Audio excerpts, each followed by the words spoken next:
Hi అండి. అందరూ ఎలా ఉన్నారు? బాగున్నారా? నేను ఈ మధ్య అయితే వీడియోస్ అయితే సరిగ్గా పోస్ట్ చేయట్లేదండి. ఎందుకంటే ఖాళీ అయితే ఉండట్లేదు. అందుకని చెప్పేసి పోస్ట్ చేయట్లేదు. ఆహ్, మేము ఇంకా బయట అయితే వర్షం వస్తుందండి. ఈరోజు సండే అని చెప్పి ఇంటి దగ్గరే ఉన్నాం మేము ఖాళీగా. అందుకని చెప్పేసి తినడానికి ఏమీ లేవని చెప్పి సాయంత్రం 5 అయిందండి. తినడానికి ఇంకా స్నాక్స్ ఒకటి ఏమి లేవు. ఆకలేస్తుంది. పిల్లలు కూడా ఇంటి దగ్గరే ఉంటారు కదా రోజు. సరేలే ఏమన్నా వెరైటీగా చేసుకుందాం అని చెప్పి అనుకున్నాం. మా వారైతే బజ్జీలు బాగా వేస్తారండి. అందు గురించి అయితే మా వారిని బజ్జీలు వేసి పెట్టమన్నాను కొంచెం. సరే అని చెప్పేసి పాపం మా ఆయన చాలా మంచివారండి. బజ్జీలు అయితే వేస్తానికి శనగపిండి అయితే కలుపుతున్నారు. అరటికాయ ముక్కలు అవి కోసేసి పక్కన పెట్టేశారు.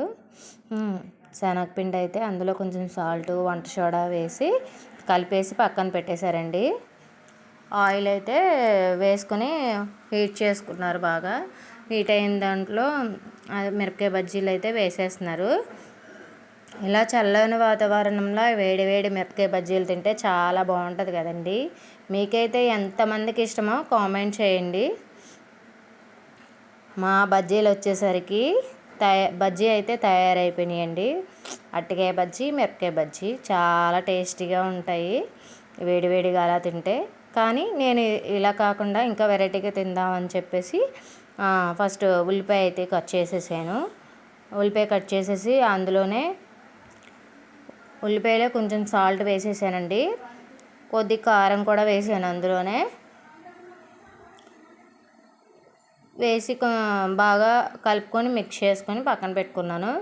బజ్జీలను ఘాట్లు అయితే పెట్టుకుని అందులో నిమ్మకాయ పిండి, ఉల్లిపాయ అన్నీ అందులో పెట్టేసండి. దాని మీద నిమ్మకాయ పెట్టుకొని తింటే ఉంటుందండి, భలే ఉంటుందండి.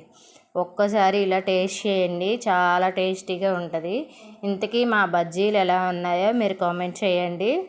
ఈ వీడియో కనుక మీకు నచ్చినట్టయితే ఒక లైక్ చేయండి, సబ్స్క్రైబ్ చేసుకోండి. Bye bye.